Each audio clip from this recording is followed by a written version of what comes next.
ประมาณนี้แหละก็จะได้ให้เบิ่งภาพบรรยากาศรวม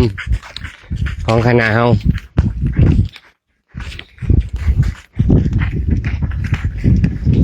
โอ้อากาศเย็นนะมัน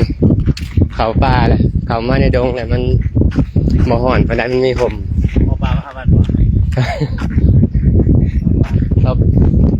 ภายในขับป่ามาวัดเลย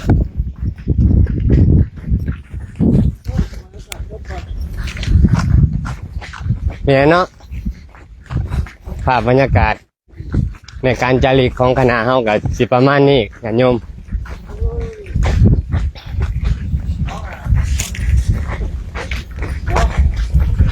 เรื่องสภาพร่างกายกับครูบาอาจารย์เฮากับเข้าที่เข้าทางแล้วณตอนนี้ซึ่งจะปรับ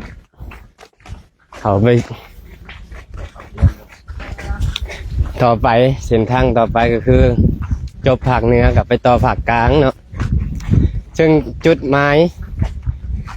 จุดกำหนดของเพิ่นกับอยู่จังหวัดสุพรรณบุรีเนาะภาคกลางเอาไปหาภาคกลางกับหากรุงเทพกับประมาณนี้ในการยังจบภาคกลางแล้วก็ใหญ่ไปต่อที่ประเทศอินเดียและเนปาลซึ่งในตารางการกำหนดของครูบาอาจารย์ที่เป็นกำหนดไว้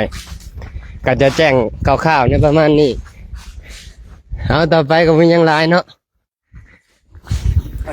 ก็ขอให้ออกต้นยันยม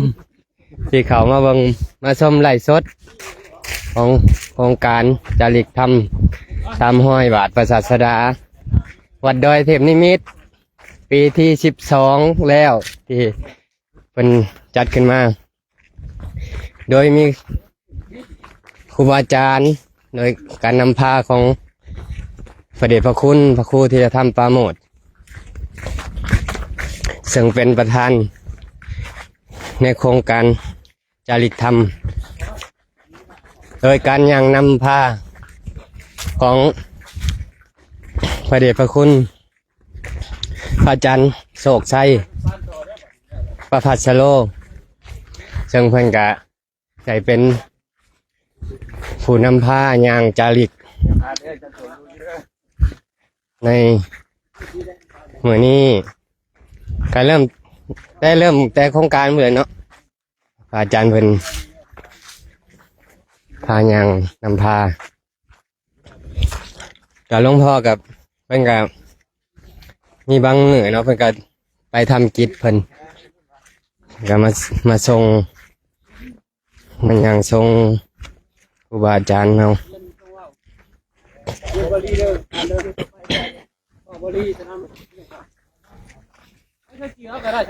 เอาท้ายที่สุดก็มียังหลายเนาะขอให้เอาตัวญาติโยมมีสุขภาพเข้มแข็งพลานามัยสมบูรณ์คิดสิ่งหนึ่งประกันใดเป็นไปโดยชอบประกอบด้วยธรรมก็ขอให้ประสบผลสำเร็จทุกประการโดยทั่วกันทุกทานทุกคนโดยเทิน ยินดีฟังโอวาทจากพระจันทร์เย็นเนาะเอาพอใครสบายดีญาติโยมนิดนึงอาจารย์หายญาติโยมเลยเพื่อจะรับประสบการณ์ที่หาก็ได้เจริญพรออกผลงานโยมทุกคนเนาะวันนี้ก็มีพระสูตรที่จะมาเอาให้ฟังเป็น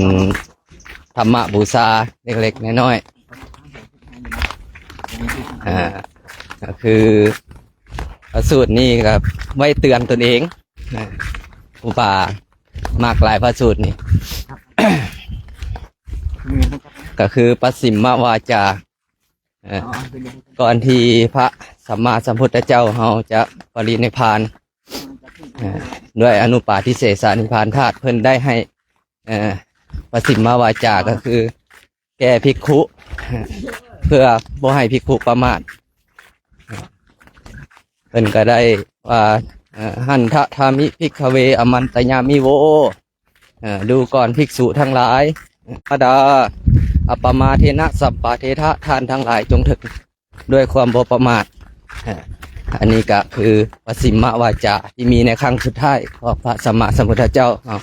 ทรงเตือนให้ภิกขุเฮาเป็นผู้บ่ประมาทฉะนั้นแล้วก็ออกตนญาติโยมเฮาทุกผู้ทุกคนก็อย่าได้ประมาทให้มันทำบุญหรือว่าสร้างกุศลหรือว่าปฏิบัติธรรมสมควรแก่ธรรมปฏิบัติให้สม่ำเสมอก็คือนี่ละทานบ่มีก็เฮ็ดให้มีศีลบ่มีก็เฮ็ดให้มีภาวนาจิตตภาวนาบ่มีก็มันเฮ็ดให้มีจะบ่เสียทีที่ได้เกิดมาเป็นมนุษย์เพราะว่าการที่เราจะได้เกิดเป็นมนุษย์นี่โอ้ยากพระพุทธองค์อุปมาเปรียบเหมือนเต่าตาบอดทุก100 ปีที่ว่าอุปมาก็คือน้ำท่วมเราเป็นผู้บ่ประมาทให้มันสร้างบุญสร้างกุศลเจริญจิตตภาวนาก็ครูบาก็มีพระสูตรมีมาถวายเป็นธรรมทานก็ขออนุโมทนาสาธุบุญนำออกตัวญาติโยมทุกผู้ทุกคนขอให้มีแต่ความสุขความเจริญในทางธรรมและทางเจริญในทางโลกสุดท้ายนี่ก็ขอให้มีดวงตาเห็นธรรมแล้วก็นำตนให้พ้นจากทุกข์นั่นแหละในอนาคตการนั้นใกล้เดินเท่ากันทุกผู้ทุกคนเถิดสาธุ ขอบคุณครับอาจารย์เต้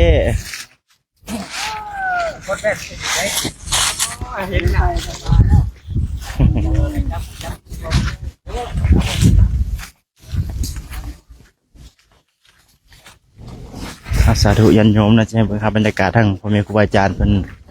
ในพักเบรกทางที่1แล้วเนาะพักเบรกแล้วรอบที่1วันนี้อีกรอบอะไรทักทายญาติโยมเนี่ยก็ทางเบรกเนี่ยทักทายแบบไหนทักทายว่ามีของคิดมันยังเล็กๆนั่นแหละนั่นบ่เอาสิพักก่อนบ่ต้องพักเล่นเลยอันนี้เลยโอ้ยมันกันหนักแล้วเนาะบ่หนักเนาะอ๋อย่างมานี่ก็เมื่อยนะให้สัมภาษณ์เนาะเป็นได้ว่าจะเล็กเอาเล็กๆน้อยๆเนาะเป็นได้ว่าให้ญาติโยมคือเอาพระพุทธพระธรรมพระสงฆ์ก่อนเราจะรับศีลมันต้องมีพุทธังสรณังคัจฉามิเราจะเอาพระพุทธเจ้าเป็นที่พึ่งของเราธัมมังสรณังคัจฉามิเราจะเอาพระธรรมเป็นที่พึ่งของเราสังฆังสรณังคัจฉามิเราจะเอาพระสงฆ์เป็นที่พึ่งของเราตั้งแต่นี้ไปแล้วก็เอาพระพุทธพระธรรมเป็นที่พึ่งพระสงฆ์เป็นที่พึ่งเป็นสรณะตลอดไปแล้วความสุขความเจริญก็จะเกิดขึ้นในตัวเราถ้าทำอะไรก็จะราบรื่นก็จะได้มีก็จะพ้นภาวะอันความเวทนาหรือว่าวัฏสงสารนี่ถ้าเอาบางคนเอาที่เป็นภูเขาบ้างต้นไม้บ้างเป็นสรณะก็เป็นที่พึ่งเพียงชั่วคราวถ้าเราเอาพระพุทธพระธรรมพระสงฆ์เป็นที่พึ่งแล้วเราก็จะยืนยงหรือว่ามีความสุขร่มเย็นในพระพุทธศาสนาของเรานี้ตลอดไป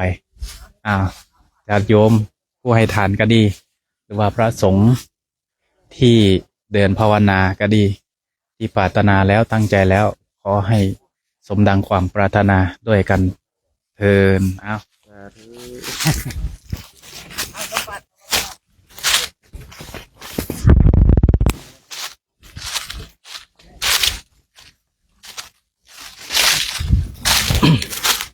สาธุญาติโยมเนาะตอนนี้ก็หอดบอลทักเบรกบอลที่1แล้วเนาะ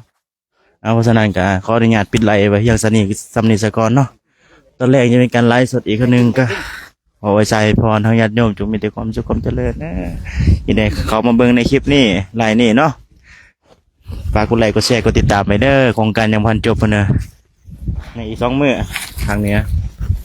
สาธุญาติโยมเด้อขออนุญาตปิดไลฟ์ขอนี้สกรเนาะสาธุ